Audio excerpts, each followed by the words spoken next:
ಈಗ ಇನ್ನೊಂದು ಇದು ಕೊಡ್ತೀನಿ ನಾನು.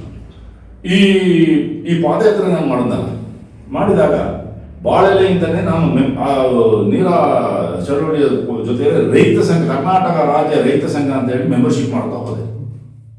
ಒಂದು 35 ಜನ ಮೆಂಬರ್ಶಿಪ್ ಬಂದರು ಪಕ್ಯಾರೋಡಿ. ಆದ್ರೂ ಅವ್ರು ಪಾದಯಾತ್ರೆಗೆ ಪೂರ್ತಿ ಬರಲಿಲ್ಲ, ಮೆಂಬರ್ಶಿಪ್ ತಗೊಂಡ್ರು. ಅಲ್ಲಿ ಬಂದು ನೀರ ಕುಡಿದ್ರು, ಅಲ್ಲಿಂದೊಂದು ಸ್ವಲ್ಪ ದೂರ ಕಾಲ್ನಡಿಗೆಯಲ್ಲಿ ಬಂದರು. ಆದರೆ ನಮ್ಮಲ್ಲಿ ಒಂದು 15-20 ಜನ ಮಾತ್ರ ಓಣಿಯಪ್ಪದವರೆಗೆ ಬಂದರು.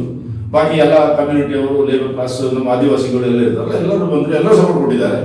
ಹಾಗೆ ಮೊದಲನೇಗೆ ಆಗ RMC ಪ್ರೆಸಿಡೆಂಟ್ ಆಗಿದ್ದಂಥ ಜಿಗುಟ್ರೆ ಜಾನಿಯವರು, ಮತ್ತೆ ದೊಡ್ಡ ಹೋರಾಟಗಾರ ಅಜನಿಗಂಡ ಭೀಮೇನವರು, ಇವರೆಲ್ಲ ನಮಗೆ ಚಪ್ಪುರ ಅಯ್ಯಪ್ಪನವರು, ಇಂಥವ್ರನ್ನ ನಮಗೆ ತುಂಬ ಸಹಕಾರ ಕೊಟ್ಟಿದ್ದಾರೆ ಅವಾಗ.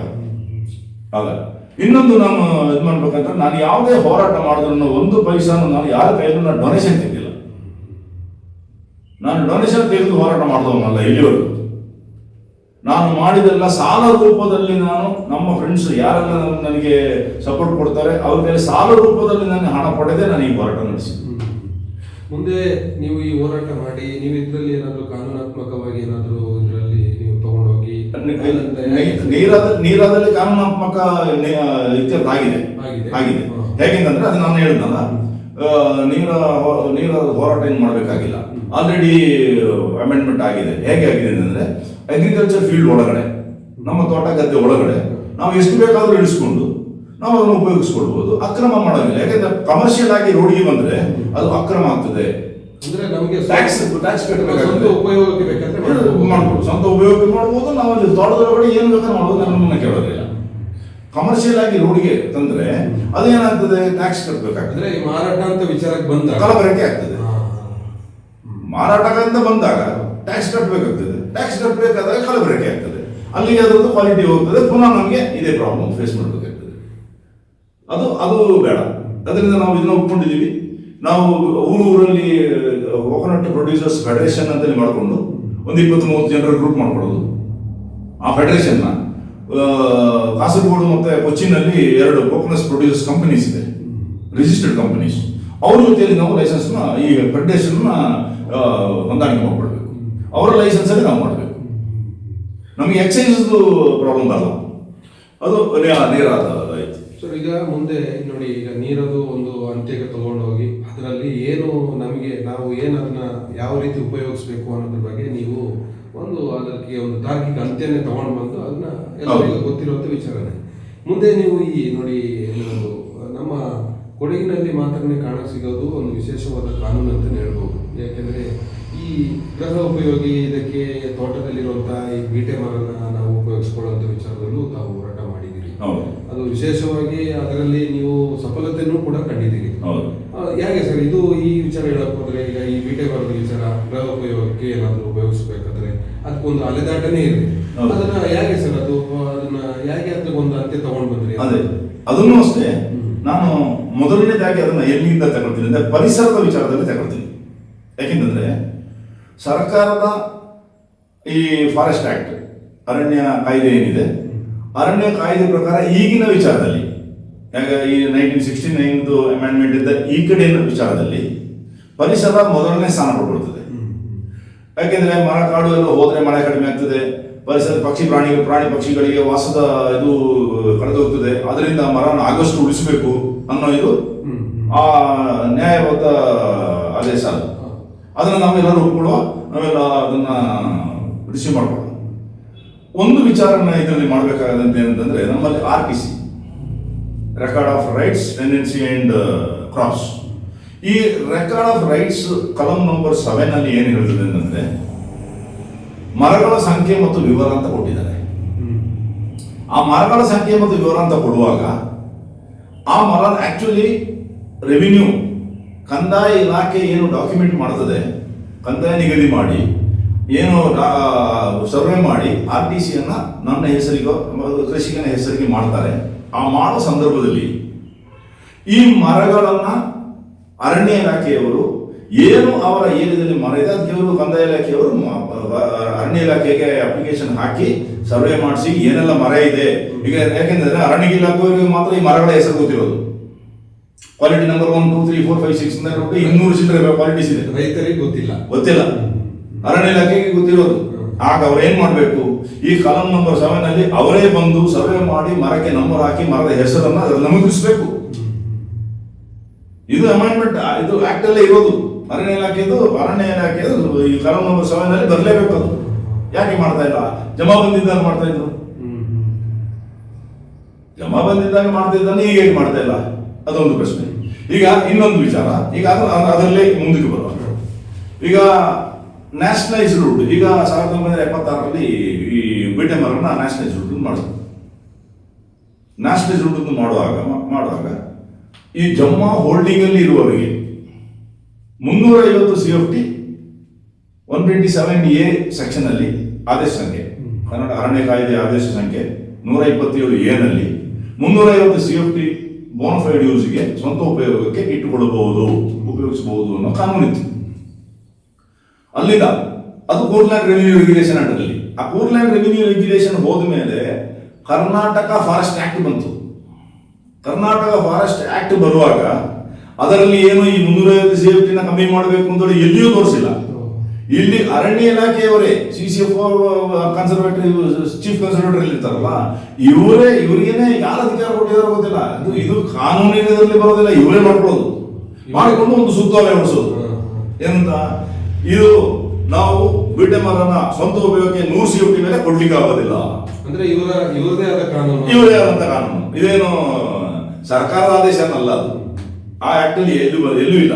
ಈಗ ಕೂರ್ಲ್ಯಾಂಡ್ ರೆವಿನ್ಯೂ ರೆಗ್ಯುಲೇಷನ್ ಆಗಿದ್ದ ಲಾಸ್ಟ್ 1974ರಲ್ಲಿ ಆಗುವಾಗ ಯಾವುದೇ ಮರದ ಬಗ್ಗೆ ಉಲ್ಲೇಖ ಆಗಿಲ್ಲ ಅಲ್ಲಿ.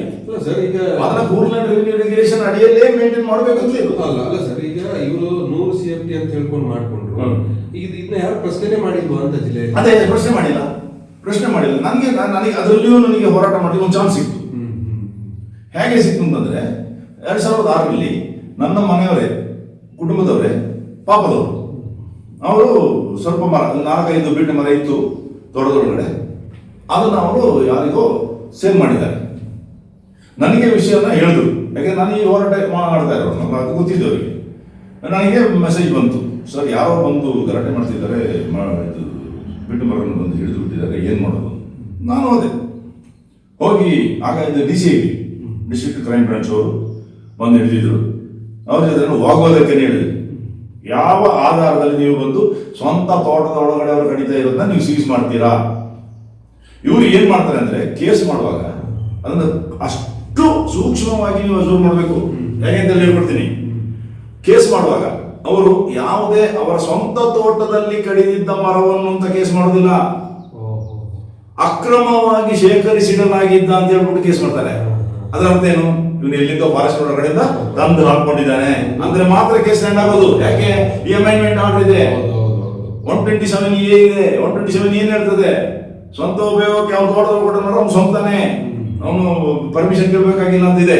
ಅದಕ್ಕೆ ಏನ್ ಮಾಡ್ತಾರೆ ಇವರು ನೋಡಿ, ಆಗ ನಾವು ಎಷ್ಟು ಮುಟ್ಟಾಡ್ರು ಅಂತ ಅನ್ನೋದನ್ನ ಪ್ರೂವ್ ಮಾಡ್ತಾನೆ ಬಂದಿದ್ದಾರೆ. ಹೇಗೆ ಪರ್ಮಿಷನ್ ತಗೊಳ್ಬೇಕು ಅಂತ ಹೇಳಿ ನಾವು ಕಲ್ತ್ಕೊಂಡ್ರೆ ತಾನೇ ಅವನಿಗೂ ಅಲ್ಲ. ಆಗ ನಾವೇ ಈ ತರ ಬುದ್ಧಿವಂತರಲ್ಲಿ ಮುಟ್ಟಾಡ್ರಾದ್ರೆ ಏನ್ ಪ್ರಯೋಜನ? ಕೊನೆಗೆ 90 ದಿನ ನಾವು ಉತ್ಕೊಳ್ಬೇಕಾಯ್ತು. 90 ದಿನ ನನ್ನ ಮೇಲೆ ಕೇಸ್ ನನ್ನ ಏವನ್ ಮಾಡಿದ್ರು.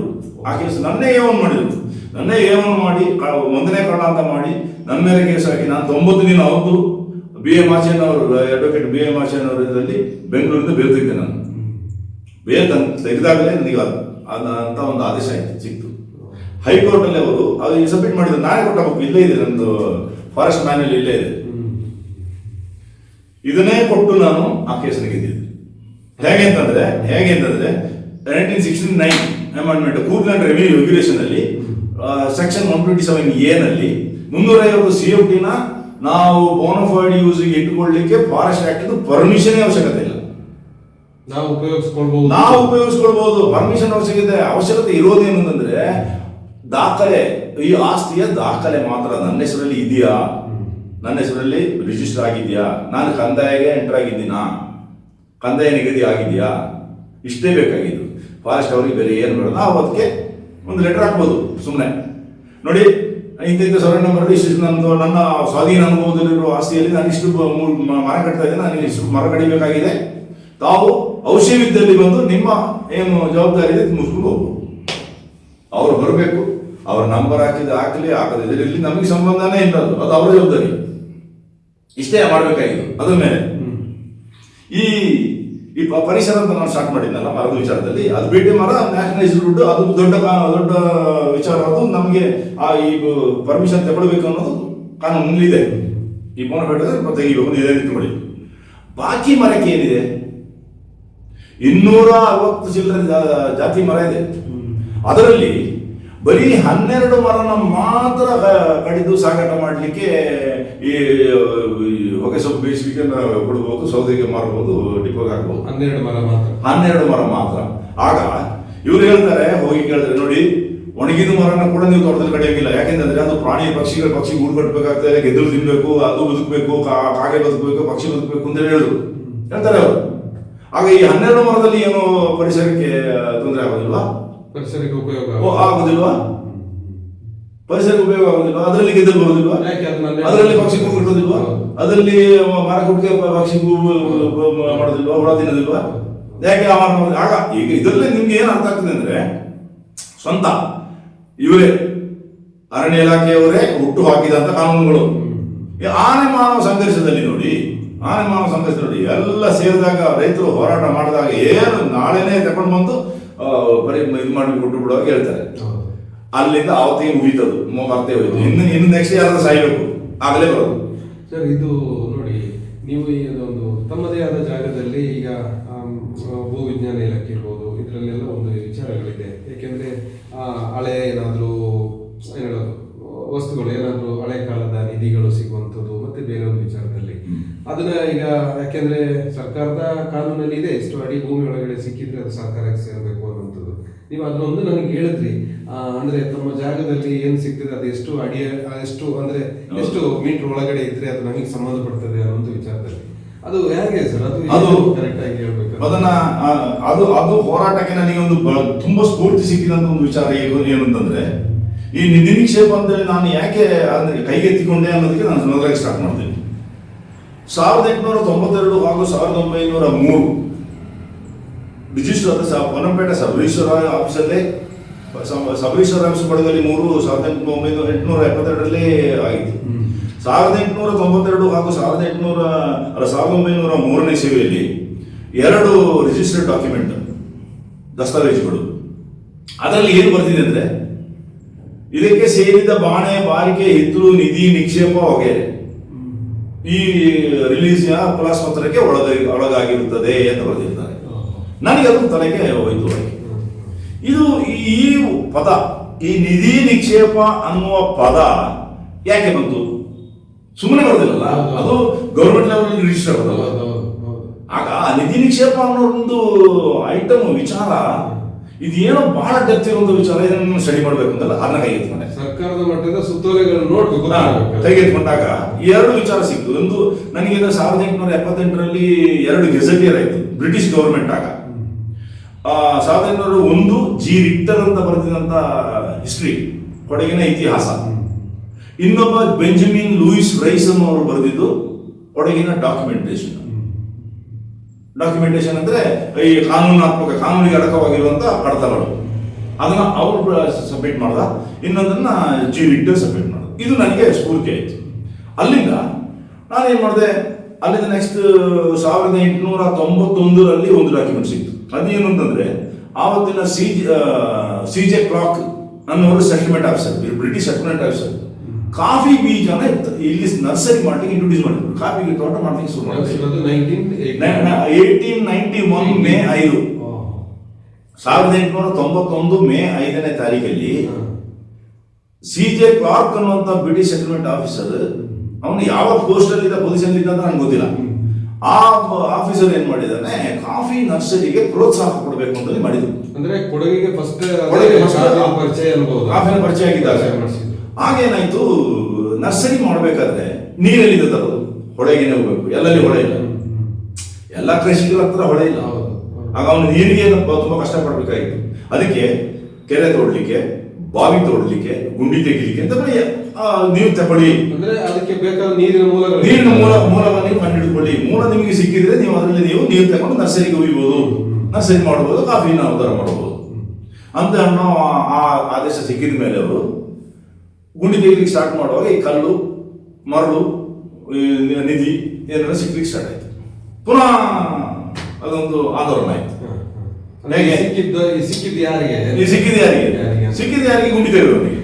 ಆಗ ಅವನು ಯಾರು? ಈ ಗದ್ದೆ ಓನರು, ಈ ಜಾಗದ ಕಂದಾಯ ಕಟ್ಟಿಯ ಒಂದು ಹಿಡುವಳಿದಾರ. ಆ ಹಿಡುವಳಿದಾರನಿಗೆ ಈ ನಿಧಿ ನಿಕ್ಷೇಪ ಸಿಕ್ಕಿದ ಮೇಲೆ ಸರ್ಕಾರ ತಗೊಂಡು ಹೋಗೋದು ಹೇಗೆ? ಇದಕ್ಕೆ ಒಂದು ಆಂದೋಲನ ಸ್ಟಾರ್ಟ್ ಆಯ್ತು. ಕಾಫಿನೂ ಡೆವಲಪ್ ಮಾಡಬೇಕು, ಈ ಕಡೆ ನಿಧಿ ನಿಕ್ಷೇಪನೂ ತಗೊಂಡು ಬಿಟ್ರೆ ಜನ ಇಂಟ್ರೆಸ್ಟ್ ಬಿಟ್ಬಿಡ್ತಾರೆ. ಅದೆಲ್ಲ ನಾನು ಮಾಡೋದಿಲ್ಲ, ನಿಮಗೆ ಆದ್ಮೇಲೆ ನಾನೇ ಮಾಡಬೇಕು. ಆ ಥರದ ಆ ಡಾಕ್ಯುಮೆಂಟ್ ಸಿಕ್ಕಿದ ಮೇಲೆ ನನ್ನ ಮನಸ್ಸಿಗೆ ಈ ಇದನ್ನ ಕೈಗೆತ್ತಿಕೊಳ್ಬೇಕು ಅಂತ ಹೇಳ್ಬಿಟ್ಟು, ಆಗ ಸ್ವಂತ ಜಾಗದಲ್ಲಿ ನಿಧಿ ನಿಕ್ಷೇಪ ಸಿಕ್ಕಿದ್ರೆ ಇದು ಮುಂದೆ ಓನರ್ ಅಂತ ಗೊತ್ತಾಯ್ತಲ್ಲ, ನಾನೇನ್ ಮಾಡಿದೆ, ಹೊಳೆ ಹತ್ರನೇ ಒಂದು ಕೆರೆ ತೆಗೆದು, ಆ ಕೆರೆ ತೆಗೆಯುವ ಸಂದರ್ಭದಲ್ಲಿ 4 ಅಡಿ ಮಣ್ಣಿನ ತೆಗೆದಾಗುವಾಗ ಮರಳು ಸಿಕ್ತು. ನಾನು ಈ ನಿಧಿ ನಿಕ್ಷೇಪದ ಇದನ್ನ ತಗೊಂಡು ಮೈನ್ಸ್ ಅಂಡ್ ಜಿಯೋಲಜಿಗೆ ಲೆಟರ್ ಬರೆದೆ, ಮಂಗಳೂರು ವಿಭಾಗಕ್ಕೆ. ಹೀಗೆ ಇದೆ, ನಾವು ಸ್ವಂತ ಉಪಯೋಗಕ್ಕೆ ಮರಳನ್ನು ಇಲ್ಲಿಂದ ಉಪಯೋಗಿಸಬಹುದಾ? ಒಬ್ಬ ಆಫೀಸರ್ ಲೇಡಿ ಸೈಂಟಿಸ್ಟ್ ಇಲ್ಲಿಂದ ಮಡಿಕೇರಿಯಿಂದ ಬಂದರು, ಸ್ಕ್ವಾಡ್ ಗೈಡ್ ಹೊಲು ಜೀಪ್ ಹೊಲು ತುಂಬ್ಕೊಂಡು ಬಂದರು. ಅಲ್ಲಿನೂ ನನ್ನ ಕೇಸ್ ನನ್ನ ಮೇಲೆ ಮರಳು ಅಕ್ರಮ ಮರಳು ತೆಗೆದಿದ್ದಾರೆ ಅಂತ ಹೇಳ್ಬಿಟ್ಟು ಮಾಡಿದ್ರು. ನೋಡಿ, ಅದನ್ನು ಅಷ್ಟೇ, ಅದನ್ನು ಹೋರಾಟ ಮಾಡಬೇಕಾದ್ರೆ ನಾನು 4 ವರ್ಷ ತಗೊಂಡೆ ಹೈಕೋರ್ಟಲ್ಲಿ. ಎಷ್ಟು ಖರ್ಚಾಗಿರ್ಬೋದು? 4 ವರ್ಷ ಹಿಂಸೆ ನಮ್ಗೆ, ನಮ್ಮವರಿಂದನೇ ಹಿಂಸೆ. ಆ ಲಾರಿಯಲ್ಲಿ ಮರಳು ತಗೊಂಡು ಹೋಗುವಾಗ ಕಬ್ಬಿಣದ ಸಲಾಕಿಯನ್ನ ಮಣ್ಣೊಳಗೆ ಇಟ್ಟು ಪಂಚರ್ ಮಾಡೋದು, ಆ ಲೆವೆಲಲ್ಲೇ ತೊಂದರೆ ಕೊಟ್ಟಿದ್ದಾರೆ ನನಗೆ. ಪೊಲೀಸರಿಗೆ ಫೋನ್ ಮಾಡಿ ಬರಲಿಕ್ಕೆ ಹೇಳೋದು, ಮರಳು ದಂಧೆ ಅಂತೇಳಿ ಮಾಡೋದು, ನನ್ನ ಮರಳು ಕಳ್ಳ ಅಂತ ಮಾಡೋದು. ನನಗೆ ಕೊಟ್ಟ ಹಿಂಸೆ ಅಷ್ಟಿಷ್ಟಲ್ಲ. ಅಕ್ರಮವಾಗಿ ದಂಧೆ ಮಾಡ್ತಾ ಇದ್ದಾರೆ, ಹೊರಗೆ ನಾನು ಜೈಲು ಸೇರ್ಬೇಕು. ಯಾರೋ ತಗೊಂಡೋಗಿ ನನ್ನ ಹೆಸರು ಹೇಳಿ ನಾನು ಜೈಲು ಸೇರ್ಬೇಕಾಯ್ತು. 9 ದಿವಸ ಜೈಲಲ್ಲಿ ಇದು ಬಂದೆ. ಆದರೆ ನಾ ಕೈ ಬಿಡಲಿಲ್ಲ, ಹೋರಾಟ ಕೈ ಬಿಡಲಿಲ್ಲ. ಇದನ್ನ ನಾನು ದೊಡ್ಡ ತಗೊಂಡು ಹೋಗ್ಬೇಕು ಅಂತ ಬಿಡಲಿಲ್ಲ. ನಾನು ಪುನಃ ಹೋರಾಟನೇ ಮಾಡಿದೆ. ಇವರು ಎಷ್ಟೇ ಹಿಂಸೆ ಆದ್ರೂ ನಾನು ಸರ್ಕಾರದ ಜೊತೆ ಮಾಡ್ತಾ ಇರೋದು, ನಾನು ಬುದ್ಧಿಯಿಂದ ಮಾಡೋನು, ಈ ಲದ್ದಿಯಿಂದ ಮಾಡೋನು. ಅದರಿಂದ ನನಗೆ ಧೈರ್ಯ ಇತ್ತು. ಇದು ಏನಿದ್ರು ಕಾನೂನಾತ್ಮಕ ಹೋರಾಟ ಆಗಿರೋದ್ರಿಂದ ಇದರಲ್ಲಿ ರಿಸಲ್ಟ್ ಸಿಗ್ತದೆ ಅನ್ನೋಂಥ ಛಲದಿಂದ ನಾನು ಇದನ್ನು ಮಾಡಿದಾಗ 13/39/2017 ಅಂತ ಉನ್ನತ ಒಂದು ಆದೇಶ ಸಿಕ್ತು. ಯಾಕೆಂದ್ರೆ ಈ ಹೋರಾಟ ಕೈ ತಗೊಳ್ಳುವಾಗಲೇ ಗೊತ್ತಿತ್ತು, ಇದು ನಮ್ಮ ಪರ ಹಾಗೆ ಆಗುತ್ತೆ ಅನ್ನೋ ವಿಶ್ವಾಸ ಇತ್ತು ನನಗಿತ್ತು. ಅದೇ ನನಗೆ ಸ್ಫೂರ್ತಿ ಆಗಿತ್ತು. ಯಾಕಂದ್ರೆ ನೀವು ಅಷ್ಟು ಅದನ್ನು ಸ್ಟಡಿ ಮಾಡಿದ್ರಿ. ಸ್ಟಡಿ ಮಾಡಿದ್ದೆ. ಪ್ಲಸ್ ನನಗೆ ನನ್ನ ತಂದೆ ಮಾತಿದೆಯಲ್ಲ, ಆ ತಂದೆ ಆಗ್ಲೂ ಅಷ್ಟೇ ಹೋರಾಟ ಮಾಡುವಾಗ, ನೋಡಪ್ಪ ಇವರೆಲ್ಲ ಇದ್ದೇ 2006 ತಂದೆ ಬದುಕಿದ್ರು, 9 ತಿಳ್ಕೊಂಡಿದ್ದು. ಹಾಗೆ ನನಗೆ ಧೈರ್ಯ ಕೊಡ್ತಾನೆ ಇದ್ರು. ಯಾರನ್ನೂ ನೀನು ತಪ್ಪಾಗಿ ನೀನು ಹೇಳಲಿಕ್ಕೆ ಹೋಗ್ಬೇಡ, ನಿನ್ನ ಕೆಲಸ ನೀನು ಮಾಡ್ತಾ ಹೋಗು. ನನಗೆ ಹಾಗೇನೆ ಹೇಳ್ತಾ ಇದ್ದಿದ್ದು, ನೋಡು, ಯಾರಿಗೂ ನೀನು ಬಾಯಿ ಜೋರಾಗಿ ಇದು ಮಾಡಬೇಡ, ನಿನ್ನೆ ಶಿಕ್ಷೆ ತಪ್ಪಿಗೆ ಶಿಕ್ಷಿಸ್ತಾರೆ, ನಿನ್ನ ಎಗೇನ್ಸ್ಟೇ ಹೋಗ್ತಾರೆ. ಅದರಿಂದ ಯಾರನ್ನೂ ನೀನು ಮಾಡ್ಕೊಳ್ಬೇಡ, ಅವರಷ್ಟೇ ಅವರು ಏನ್ ಮಾಡ್ತಾರೆ ಮಾಡ್ಕೊಂಡೇ ಹೋಗ್ಲಿ. ನೀನು ನಿನ್ನ ದಾರಿ ಟ್ರ್ಯಾಕ್ ಏನಿದೆ, ನೀನು ಇದಕ್ಕಿಂತ ಡಾಕ್ಯುಮೆಂಟ್ ಯಾರಿದ್ದಾರೆ ಮಾಡಿದ್ರು. ನನ್ನ ತಂದೆನೇ ನನ್ನ ಹೋಗ್ತಾ ಇದ್ದ ದಿವಸ ನನಗೆ ಸ್ಫೂರ್ತಿ ಆಗಿದ್ದೇ ನನ್ನ ತಂದೆ, ಬೇರೆ ಯಾರು ಅಂತ ಒಂದು ಉನ್ನತ ಮಟ್ಟದ ಹೇಗೆ ತಗೊಂಡು ಬಂದ್ರಿ? ಅದೊಂದು ಆ ಜಯ ಹೇಗೆ ಹೈಕೋರ್ಟ್ ಅಲ್ಲಿ ನಾನು ಇದನ್ನ ಈ ರಿಟ್ ಪಿಟಿಷನ್ ನಾನು ಹೈಕೋರ್ಟ್ ಅಲ್ಲಿ ನಾನು ಇದು ಮಾಡುವಾಗಲೇ ನನ್ನ ಮೇಲೆ ಇಷ್ಟೊಂದು ಕೇಸ್ ಮಾಡಿದ್ರಲ್ಲ, ನಾನು ಏನ್ ತಗೊಂಡು ಹೋದೆ ಮೈನ್ಸ್ ಅಂಡ್ ಜಿಯೋಲಜಿ ಮೇಲೆ ಹೈಕೋರ್ಟ್ ಅಲ್ಲಿ ಮರಳನ್ನೇ ತಗೊಂಡು ಹೋಗಿ ಸ್ಯಾಂಪಲ್ ಕೊಟ್ಟು ಈ ನಿಧಿ ಸಿಕ್ಕಿದ್ದಕ್ಕೆ ಕಾನೂನಲ್ಲಿ ಏನು ನೀವು ಇದಕ್ಕೆ ಅರ್ಥ ಕೊಡ್ತೀರಾ ಅಂತ ಹೇಳಿದೆ. ಹಾಗೆ ನಾನು ಸ್ಟಾರ್ಟ್ ಮಾಡಿದ್ದು. ಆ ಮರಳನ್ನೇ ತಗೊಂಡು ಹೋಗಿ, ಯಾಕಂದ್ರೆ ಆ ಮರಳನ್ನು ನೀವು ಲ್ಯಾಬ್ ಟೆಸ್ಟ್ ಮಾಡಿ ಕೊಡಿ. ಮನೆ ಹತ್ರದಿಂದ ತೆಗೆದಿರುವಂಥದ್ದು ನಮ್ಮ ಜಾಗದಲ್ಲಿ ನನ್ನ ಕೆರೆ ಒಳಗಡೆ ಸಿಗ್ತಲ್ಲ, ಸಿಕ್ಕಿದ ಮೇಲೆ ಆ ಮರಳು ಮನೆ ಕಟ್ಟಲಿಕ್ಕೆ ಮರಳು ಯೂಸ್ ಮಾಡ್ತಿದ್ರಲ್ಲ, ಮಾಡ್ತಾ ಇರುವಾಗ ಕಾನೂನಿನ ಅಡಿಯಲ್ಲಿ ಮರಳನ್ನ ಯಾವ ಸ್ಟೇಜಲ್ಲಿ ಇಟ್ಟಿದ್ದಾರೆ, ಯಾಕೆ ನಮಗೆ ಪರ್ಮಿಷನ್ ನೀವು ಕೊಡ್ತಾ ಇಲ್ಲ? ಇಷ್ಟು ಆದೇಶ ಸರ್ಕಾರದಿಂದ ಇದ್ರು, ಯಾವುದೋ ಕಾಲದಿಂದ ಬಂದಿದ್ರು, ಕೂರ್ಲ್ಯಾಂಡ್ ರೆವಿನ್ಯೂ ರೆಗ್ಯುಲೇಷನ್ ಅಲ್ಲೇ ಬಂದಂತ ಇದನ್ನ ನೀವು ಯಾಕೆ ಮುಚ್ಚಿ ಆಗ್ತಾ ಇದ್ದೀರಾ ಅನ್ನೋ ಪ್ರಶ್ನೆ ನಾ ಸ್ಟಾರ್ಟ್ ಮಾಡಿದೆ. ಅದು ಹೈಕೋರ್ಟ್ ಅಲ್ಲಿ ನನಗೆ ಅಷ್ಟು ದೊಡ್ಡ ಜಯ ಸಿಕ್ತು. 13/39 ಕೇಸ್ ನಂಬರ್ 2017.